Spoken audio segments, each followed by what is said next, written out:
If there's one man who can help, if there's one man who can help,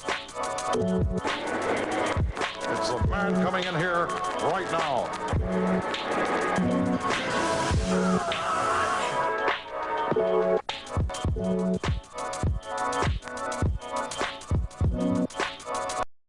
Hello everybody and welcome to the Full Metal Alchemist fan guide for the 2003 series, all part of Full Metal Fridays. That's roughly 52 days of Full Metal Alchemist, one for each week of the year, if we include the movie, one episode for each week. And that's all been part of a podcast made Full Metal, and we are at the penultimate episode, or maybe kind of the final episode, depending on what I decide to do for the last one.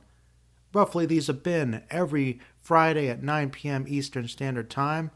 And wow, after about a year, I finally come to the end of the series of my rewatch of Full Metal Alchemist. This is my first time that I rewatched the series all the way through since the first time I watched it back in 2005, 2006, when it aired on Adult Swim over here.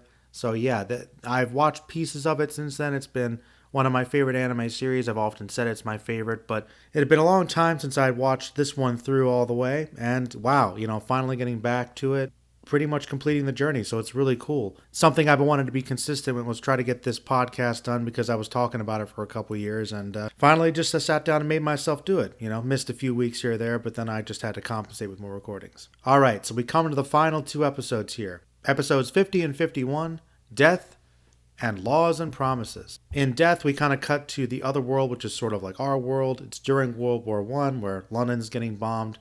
Edward and his dad are just kind of on the run. Hohenheim's kind of explaining everything about how this other world, our world basically, is what's on the other side of the gate. Obviously, physics and science have kind of taken the reins instead of alchemy, but there are a lot of similarities between them. So because of the transference, Ed's soul was transferred into this other body, and his dad explains that basically the law of equivalent exchange does sort of have its place here where, okay, all the energy from all those people that die and all the destruction, death over there is used so that basically people can perform alchemy, their magic, in their world. Meanwhile, Mustang goes after the Fuhrer, trying to take him down, back with Dante and company. Gluttony is basically still really sad about what happened to Lust, and Dante just kind of does a tweak to make him purely focused on hunger, so he loses any little bit of sympathy or humanity and emotion, conscious mind, other than that base desire to just feed. He's a pure beast now. So she's using him to eat Alphonse because his armor's body has been just completely used as a conduit and fused with the stone. So this is a way to kind of finally create the Philosopher's Stone in a way she can use it, so she can finally do her transference. Wrath is also upset, but Dante's showing her true colors to everybody here with her subordinates and basically rips the limbs back, sends them back to the gate. So Wrath's just kind of bleeding on the floor. Probably one of the biggest things that happens is after the explanation with everything, and Hohenheim's basically ready to give up and say there's no way to get back. We don't have our alchemy over here, but Edward wants to try. And there's this Zeppelin that basically crashes right in front of him, and collapses on him. He's, burning in the rubble, and he tries this last little attempt to try and do something and uses alchemy, maybe thinking there's some residual power left. Apparently this works. Basically through sheer will, Ed just kind of pulls himself through the gate with that last little bit of alchemy and I guess his desire to just save his brother and make things right. Stop the bad guys, And that's kind of where we get the clash between him and Envy. And of course, Envy is taunting him using all these different forms of people that have died, saying, it's because of you falling into our plans and all your dumb mistakes that all these people got hurt or killed because of you. Which really is one of Envy's go-to strategies, just to kind of get at people's weaknesses. That's how he killed Hughes. And he does reveal himself as how he originally looked. And we get that twist of, oh, this was Hohenheim's original son, the first homunculi created through that attempt at human transmutation, which is explaining, of course, what we suspected, and what, of course, I and a lot of people probably know listening to this. That's why Envy hates the Elrics so much and kind of just is driven fully by revenge against Hohenheim, and really all humanity, and apparently has this desire to just supersede humanity and just eliminate anything about himself or anyone else who is human, wanting homunculi to replace everybody.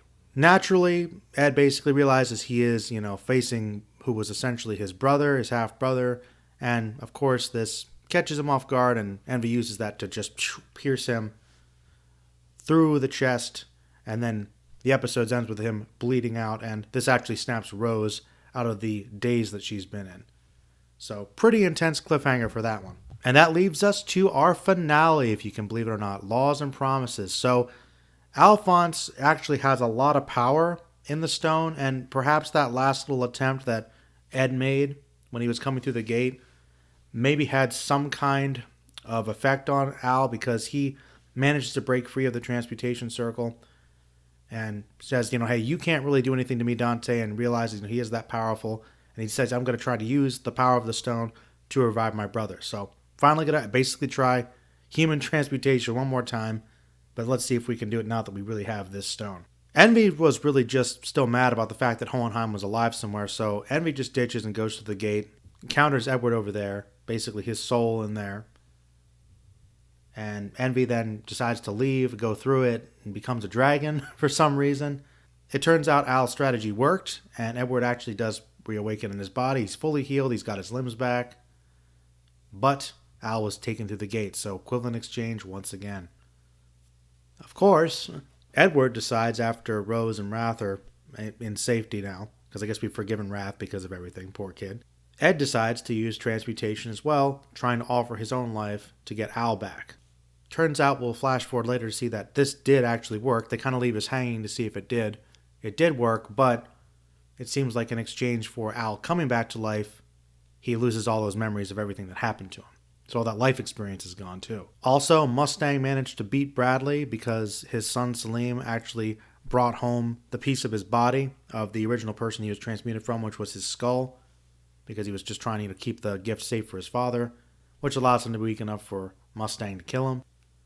So as things are burning down, the house is burning down, Mustang is caught off guard, and actually Archer shoots him, grazes his eye, so he ends up with an eye patch. But Hawkeye saves the day and kills Archer. Our other villain is trying to escape, thinking that Pride can help her, going up to the elevator, trying to escape, but whoops, she encounters Gluttony and probably, regrets just kind of haphazardly just taking away all the emotions of her henchmen, so they've got no loyalty or fear towards her, and so it's highly implied that she was eaten by Gluttony, so kind of a nasty end for her. And the series ends with seeing that Ed is in fact on the other side of the gate with his dad, trying to learn as much as he can about rocketry and physics to basically see what he can do, see if he can find a way to break through the barriers and get home, get back to his brother. And Al, who I guess has been informed about everything that happened, also said, you know what, I'm going to continue learning alchemy and try to find a way to be reunited with my brother. So once again, even after everything, the brothers are still united by their desire to reconnect with their love for each other. And there are some seeds planted, because I'm not 100% sure that the movie was going to happen, but it's implied, I think, that, at least in retrospect, that they're talking about the Fool Society a little bit. But other than that, there are some things kind of left open, but it does feel like a lot of little things are, albeit rather quickly, wrapped up. Whew! And that is the last 2 episodes. Those are the last 2 episodes of Fullmetal Alchemist. Wow. Okay. Can't believe it. Man, it's I'm going to try not to get off track here because I feel like this is so conclusive already. Okay. Well, going on to the next section here, just my overall feelings and my review for these episodes. Wow, it took a while to really just kind of think about these and mull them over. I mean, there's a great deal going on, as usual, but really these episodes hit so many of these emotional high points, and it also picked up on some things, I picked up on some things that I didn't notice as much before, like Fullmetal Alchemist really likes to deal a lot with duality and parallels, and sometimes it's subtle things, like I missed, like, it's interesting that, okay, like Hohenheim says to Ed that both worlds there, these parallel universes, they're basically the same. But once again, there's a bit of a reverse. Like, remember, Amestris is essentially Germany and kind of like World War I, II-ish era, kind of in between. We'll say World War I, I guess roughly. And okay, they're in Germany, okay, but in our world, the one that's closer to our actual history, they're actually in London, so they're in England, or they're English, right? British. So they're on opposite sides of the war. Okay, so there really is a displacement. It's really just a matter of kind of their locations. So once again, things are the same but reversed. Interestingly enough, right? Kind of wonder if in this, well, I guess technically there are some parallels, of course, with Bradley. And I was going to say, are the are the traditional ones? The idea of like good and evil is of course kind of mulled over a lot too, but depending on your point of view in history, so it's interesting that there's different positions. Wrath ends up getting automail, so he kind of becomes a reflection of who Ed was with that reminder of the limbs. And Ed got Al's body back, but as an exchange, Al lost all those memories and experiences of what he went through with his brother, which in some ways, is also kind of huge, right? Mustang loses an eye, which is kind of like Bradley. So, we're getting these people kind of switching roles, and I don't know if that's necessarily symbolic, but if I had to guess, it's like almost like taking on the leadership role and getting closer to that draw of corruptive power because, Mustang's all about trying to right those wrongs and kind of fix the government from within. But now he literally is in the place to become the man who he worked under, but also ended up fighting against because he was, obviously behind all these corrupt plans and had all these really questionable ideals. Heck with it. As far as ratings go, I'm going to give both these episodes a 10. Now, I'll admit that I think that I'm keeping these grades that high because it does help knowing that there's a movie that's going to expand and kind of continue some of the concepts that were just introduced, like these last two episodes, because these last two episodes introduce a whole new concept, to the series, and they also have to wrap up these big and many little story beats in just like 45 minutes between the two of them. So it's like it's got a lot, and like I said, it wouldn't be perfect. I probably would give them a point or two lower. Still be pretty high for me, but like some of the things, they try to leave it a bit hopeful, a little bit open ended, which I'm kind of okay with. But I will admit there are a lot of little things that are kind of glossed over, and some things are wrapped up like a little too tightly. Most of it's fine with the narration. Sheska kind of lets us know about in her letter, kind of sums it up, and it feels mostly conclusive. But like I said, a lot of it's very quick. Obviously, not every character really gets a moment, but like there are some kind of big things which maybe are left hanging. But like for instance, I forgot about this. Tucker's still out there. He's like in the sewers somewhere in some basement trying to figure out a way to bring his daughter back. He's got the little Nina soulless doll there, and I'm like, oh wow, that's right. Tucker's still out there, or just doing his thing. Like, could that have consequences? I don't think they follow up with him at all in the movie, so. I guess that's Tucker's conclusion. He's just kind of sad as this monster hiding out, and that's with his, once again, the remnants of his mistakes in his arms. So that's pretty sad. I mean, Tucker is a pretty creepy guy early on, but I actually have always thought that in this version, at least, he was much more tragic in a way, especially towards the end. So I don't know. I like, once again, I'm a big fan of the character, and he has more complexity, I think, too. Even more than just calling him a straight-up villain, even though he does do bad things. In this series, he just got fleshed out, and, I don't know. He gets kind of pushed around by everybody. He just wants to make up for his mistake, too, much like the brothers. Yeah, but there are a lot of good pieces of narration to keep things together, and a lot of really good emotionally resonant monologues from a lot of characters, too. My favorite Full Metal moment, this one here, I just got tons of notes. For this section, usually I could try to pick one or two things that stuck out, but I just put, I got many here, so I might rant a bit more since this is the last podcast or second to last podcast. I mean, there's just, like I said, with the monologues, there's so many great quotes. There's so many great quotes from Mustang and Ed about their belief in people, which is this contrast to Dante's philosophy and also Pride's, because it's amazing how much to me they developed and did with Bradley these last couple episodes. Because he is a good villain, but I still felt like up to this point, he's mostly been very overshadowed by the Brotherhood version. It's like sometimes I don't think that the series are as clear cut in a lot of areas, but yeah, I will admit, I always liked Bradley originally. I think he's a bit more understated and creepy here, like a lot of the villains, but they enhanced that more, I think, in Brotherhood. But he's still a pretty impressive villain, and we get like the most of his character right in these last couple episodes. I mean, he's really frightening, kind of seeing himself much like Dante as just doing a good service to mankind by kind of wiping them out and just kind of preventing them from being able to use the stone. He doesn't care. I mean, he's just kind of like calls himself like the guardian essentially, and but he also has this, a little bit of empathy because of the relationship with his son. So there is some part of him that is kind of human and has that connection as a person, right? So really, the whole fight and conversation between him and Mustang is great. Additionally, the whole confrontation with Envy and Ed is also great. It's really interesting that we aren't entirely sure what Ed's last attempt at alchemy did, even after he went through the gate. Like, I guess it did enough, but it's left hanging. Like, did that work, or was I mean, I guess it must have, but yeah, it's a little unclear how that worked. So I don't know. I guess once again, it's a little bit of that classic shonen, protagonist anime power up. Just like get through it based upon your love and your friendship and just sheer will. It's inspiring stuff, but I like that they leave you hanging a little bit. And I like that it may have been just enough to give Al the power back that he needed. One thing I thought about that I was a little unsure of going back into this, that I've talked about in other videos and with other people. One thing I was really unsure about, and I was a little hesitant about going back into this, because I've talked about this with other people and other videos over the years.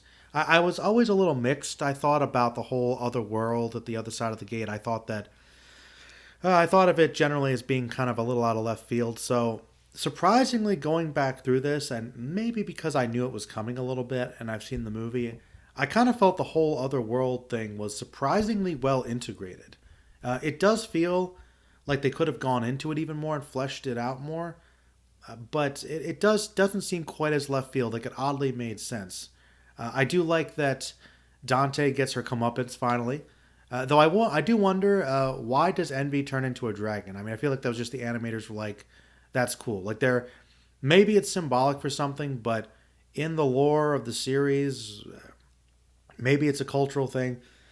But as far as I can tell, there's no reason why Envy should have turned into a dragon. Like, if somebody's got an answer for me or an opinion about that one, I think it's cool, but I also think they were just like, heck with it. Envy's going to turn into a dragon, because I know Envy's a shapeshifter, but I always kind of thought it was more related to just like, turning into like another person, human being, roughly, same size and shape, kind of. But I feel like it looked like towards the end, Envy could, shift her hands into that spear, kind of like Lust could do with her fingers. So, and I mean, I wonder, can she shift even more? I mean, she could turn into a dragon, so it's like she's a combo between the T-1000 and Odo from DS9. So I don't know. Like, Envy's power seemed to be even more malleable and diverse than I thought throughout the show, but makes him just as deadly. It was really nice and satisfying to see Hohenheim and Ed connect. I mean, there's like, Hohenheim's another one of those characters who his personality and his legacy, his shadow has kind of hung over the whole series, and he really does make an impact, but he still, he's got that morose sadness about him, and I still didn't feel like we really knew him that well, but he just relays so much emotion, so much regret, but also this kind of strong love for his children. And he really has like that weight of the world on him, like this weariness. You could tell he's been around a while and he's not very happy about what he's done. I really love the Hohenheim line about how when they're talking about equivalent exchange and debating whether or not they believe in it as a principle or as a law or rule, the whole debate about the fairness in the world or lack thereof, Hohenheim's like saying, okay, sometimes it's the reverse, and how he really thought that he could never do enough to deserve his children. Like, the fact that he had these wonderful children that he loved so much, like, there's nothing he did to deserve that. So it was like a gift. So, like, I thought that was beautiful, just him really expressing the love for his kids. Also, we get all this clarification that the reason why he left is because he has been so old, cheating death all this time. He didn't want his children to see him slowly decaying like that. He didn't want to watch them slowly see him die, which I think maybe a lot of people could probably relate to. And I think that, though this is not necessarily the best reason, I mean, it's a good enough reason, but I would say that it's understandable as a motivation and a reason, but obviously I do think that he did not pick the best way to handle it, but that's also kind of realistic. We don't always pick the best ways to handle these things, but that did show a much more reasonable, understandable, and sympathetic reason for him leaving. It's like he did leave in a way because he was trying to love his children the best way he could. Which is, hey, that's something that is a difficult thing that's not perfect, but we can all relate to, or a lot of us can relate to, right? Yeah, Archer just kind of lost it. And I think that the writers and the animators just had a lot of fun with Archer at the end. Like, you know what? What are we going to do with Archer? He's going to be a robot. He's going to go off and do his own thing, and he's completely lost it, basically. He's more machine now than man. Yeah, I just really loved these last few episodes. It's kind of, once again, a lot of the episodes, and really these last couple, I think, are kind of representative as being like a microcosm for the show as a whole. By that, I mean, I can't say that it's flawless, but at least for me, it has so many great moments of just pure drama and emotion and really great dialogue that sticks with you. A lot of great thought pieces about morality and humanity that have been there, just really to leave you thinking. A lot of surprisingly heart-wrenching but also uplifting stuff. I mean, wow. I feel like, I need to think about these episodes more, and I really have inspiration. I could easily come up with some more fleshed out videos on some of these topics. And really, there's just some new things that I learned from these episodes, which I think is a really good mark of a great show, is that after all these years and after all this time talking about it and thinking about it, there are still some things that are new that I'm discovering. So there's definitely a lot within this show. There definitely is a lot within this show, I think, to be appreciated, which is why, if you haven't watched it in a long time, definitely go watch it again. And if you've never watched it before, please do. Please do. Let people know. I think altogether it's a pretty proper conclusion, even though it's a slightly open-ended finale. I'm actually kind of okay with that. I do feel like now it looks like they were setting up for the movie, and I don't know if anybody knows, was the movie something that was always in development? It feels like it was. But I will admit, if it wasn't, I don't think it necessarily needed an ending. It might have been a little disappointing for some people, but it's actually more conclusive in its own way than I thought. So, the anime portion, but the actual ending of the series is the movie, which I know I had mixed feelings about. And I think even the most diehard fans of this series have mixed feelings about it. So that'll be really interesting to see what the case is there. So let me know in the comments what you would have preferred. Would you have liked it to have ended with these 51 episodes the way it leaves here, kind of open-ended, maybe a little rushed, but we've got all our themes established and a lot of the main character beats done? Or is it going to be like, we actually like the movie and we got to expand on some of the parallels, or did we not need the movie? Or was it a good thing? Was it a good thing just leave it as was, or not? Maybe they should have not done the movie. So, yeah, either way, let me know in the comments. Oh, and the ending of episode 50 is probably one of the most intense cliffhangers I've ever seen in any series. I mean, it even had me tear up a little. Even though I knew it was going to happen, I knew there was more to come, it still had that effect, as Fullmetal Alchemist does. Oftentimes makes you laugh, makes you cry, makes you tense up. A lot of great moments, and that was one heck of a cliffhanger. Oh, wow. Wow. Yeah, so that, I guess, is going to be the final or second to last episode of this podcast. I'm going to do some kind of, I think, more formal review for the movie. I may just do a podcast, but it's still technically part of it. That'll be the final thing with maybe a little more retrospective. But I think, I think I said a lot of it here. This is sort of kind of the almost the end of the road here, at least in terms of the typical format. I'm definitely going to do something different for the last one, though we won't know until I actually upload it. So, wow, one more upload to do, but yeah, I finished the anime series again, first time in a long time. I don't know. I think it might have been like 15 years since I watched the whole thing straight through, and I've been talking about doing this since like 2016. So wow, yeah. Thank you everybody who's been listening or watching. Please let me know your comments below, and yeah, sit tight. Depending on what I do, you might have to wait an extra week or two or three for the Conqueror of the Shambhala review retrospective. But yeah, it's been pretty cool. Wow. So it's been an awesome journey, and we're gonna have the final conclusion of it more officially or semi-officially in a little bit. But until then, thanks a lot, everybody, and remember, stay magical.